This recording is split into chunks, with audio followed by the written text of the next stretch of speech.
All right, so 5 core things to know. The first key difference about Pinterest and other platforms is that it's aspirational in nature, right?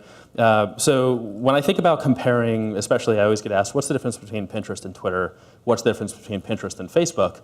I think about it as each one is adding a different layer to the web, right? So Twitter is generally about what you're doing, what's happening around you, what you're reading, what you're experiencing right now. It's a real-time platform for that, right?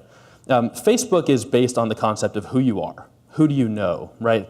How do we categorize you as a person, and how do we understand who you are? Pinterest, on the other hand, is about who you want to be, right? So if you think about the major use cases and ask yourself, what are people pinning?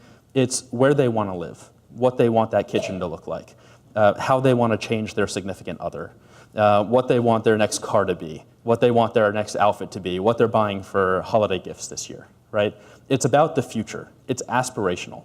So this is really interesting from a marketer's perspective for one somewhat obvious reason. People haven't made decisions yet, right? If they're in planning phase, you can still impact the decision. Whereas with other data, what we're often asking is, what has this person already done? Or what are they doing right now that we have to get to them at right this moment? And that's not the challenge on Pinterest.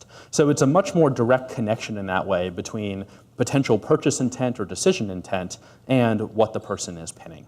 So this is a fundamental difference, and it often surprises marketers that they have to think of Pinterest differently, because a lot of people will come on the platform and start pinning very similar content to what they're sharing on Twitter and Facebook, right? It's a real-time feed. It's news content of what's going on today, and that generally today is not what users are looking for, right? So the way to think about this platform is, how do we learn about users? How do we learn about what their life is going to be, what they want it to be, and how do we help them make that a reality, right?